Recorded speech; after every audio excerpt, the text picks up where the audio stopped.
Pada kesempatan kali ini, Ibu akan membahas materi tematik tema 5A tentang organ gerak hewan dan manusia pada subtema 1, mata pelajaran bahasa Indonesia.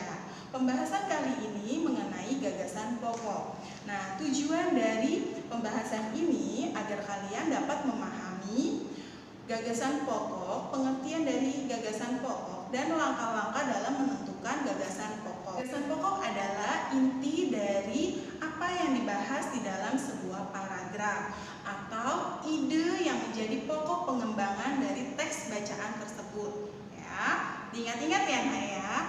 Pengertian dari gagasan pokok. Ayo, siapa yang menjawab? Betul. Gagasan pokok adalah inti dari apa yang dibahas dalam sebuah paragraf atau ide yang menjadi pokok pengembangan dalam paragraf. Gagasan pokok juga bisa disebut sebagai gagasan utama atau ide pokok. Ya, perlu diingat ya, Nak ya.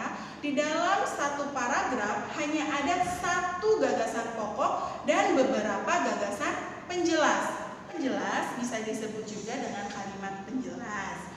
Nah, gagasan pokok ini bisa terdapat di awal kalimat atau di akhir kalimat, dan ada juga yang terdapat di awal serta di akhir kalimat. Jadi ingat-ingat ya, Nak, gagasan pokok tidak hanya di awal kalimat saja, tapi gagasan pokok itu bisa kalian temukan di akhir kalimat atau di awal dan di akhir kalimat tersebut. Jadi kalian harus teliti untuk menentukan gagasan pokok, tidak terburu-buru dalam membaca teks bacaan agar memudahkan kalian mengingat kembali mana yang termasuk gagasan pokok di awal, di akhir, atau ada di awal dan di akhir. Di sini Ibu akan memberikan tips atau trik kalian agar memudahkan menentukan gagasan pokok pada dalam suatu teks bacaan. Di sini ada 2 langkah dalam menentukan gagasan pokok.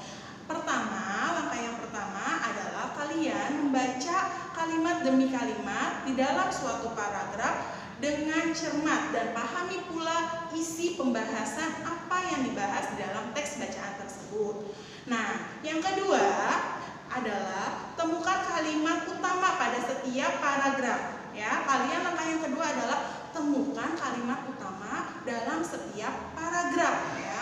Setelah menemukan kalimat utama, kalian cari kalimat inti kalimat tersebut. Ya, setelah kalian menemukan kalimat utama, kalian cari intinya yang dibahas itu apa. Ini Ibu Guru akan memberikan beberapa contoh teks bacaan agar memudahkan kalian dalam menentukan gagasan pokoknya ada di awal atau di akhir atau di awal dan akhir serta gagasan di seluruh paragraf. Anak-anak, perhatikan teks bacaan yang akan Ibu tampilkan.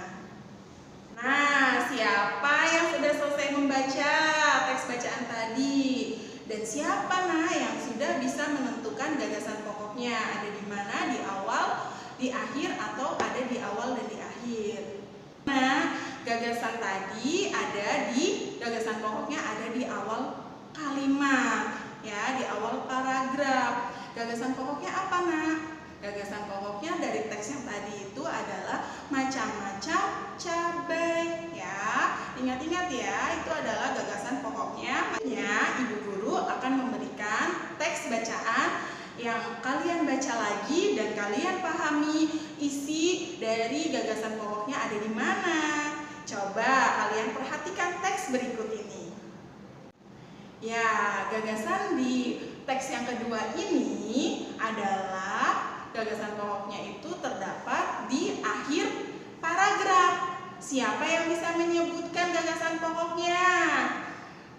Pinter, nah, gagasan pokoknya itu adalah tentang metamorfosis, ya. Dalam paragraf ini disusun dengan menguraikan rincian hal-hal yang bersifat khusus ke hal-hal yang bersifat umum. Ingat-ingat ya, Nak ya, teks kedua ini adalah contoh menentukan gagasan di akhir paragraf. Jadi kalian sudah mengerti gagasan pokok yang ada di awal dan di akhir. Nah, sekarang Ibu akan menampilkan teks bacaan yang ketiga. Contoh dari paragraf yang berisi gagasan pokok di awal dan di akhir. Marilah kita simak teks bacaan ini. Kalian baca ya dengan teliti, nak. Betul sekali, nak. Gagasan dalam teks yang tadi, yang ketiga ini, itu merupakan gagasan pokok yang berada di awal dan di akhir paragraf. Kenapa ada di awal dan di akhir paragraf? Karena gagasan pokok ini kalimatnya mengulang. Di awal sudah dijelaskan, di awal paragraf itu ada kalimat sulit mendapatkan pekerjaan. Nah, di kalimat akhir dijelaskan lagi sulit mendapatkan pekerjaan. Jadi kalimat sulit mendapatkan pekerjaan ini diulang di awal kalimat dan di akhir kalimat. Ya, diingat-ingat ya, nak. Dalam paragraf ini merupakan paragraf campuran, ya. Paragraf campuran merupakan paragraf yang memaparkan kesimpulan ada di awal paragraf dan di akhir paragraf. Jadi diingat-ingat ya, nak, ya. Kesimpulannya ini atau gagasan pokok ininya disebutkan pada awal paragraf dan ditegaskan lagi di akhir paragraf. Jadi kalian mengingat poin pentingnya di contoh gagasan pokok yang ada di awal dan di akhir. Kata kuncinya itu di awal kalimatnya ada gagasan pokoknya ada di awal serta dipertegas lagi di kalimat terakhir paragrafnya. Anak-anakku, ini adalah contoh teks bacaan yang berisikan tentang gagasan pokok tersirat. Ayo anak-anak, sebelum Ibu jelaskan tentang gagasan pokok tersirat pada kalimat, Ibu akan mengajak kalian untuk membaca kalimat yang akan Ibu tampilkan teks bacaannya. Coba kalian amati dan kalian baca ya, nak. Pada gagasan pokok tersirat ini, kita harus membutuhkan ketelitian dan kecermatan dalam membaca teks bacaan ya, nak. Tidak terburu-buru karena gagasan pokok tersirat ini tidak terlihat semua kalimatnya sangat mempunyai arti yang sangat penting ya, poin-poin pentingnya. Nah, kalian baru bisa menyimpulkan gagasan pokok ini tersirat setelah kalian membaca satu paragraf dengan teliti. Ingat ya, baca paragrafnya dengan teliti. Yang teks tadi yang keempat itu adalah cara menggunakan kamera. Gagasan pokok yang tersirat dalam teks tersebut adalah cara menggunakan kamera. Nah, anak-anakku sekalian, Ibu berharap sekali kalian dapat memahami materi tentang gagasan pokok kali ini ya, Nak, ya, di materi bahasa Indonesia. Kita hari ini sudah belajar mengenai pengertian gagasan pokok.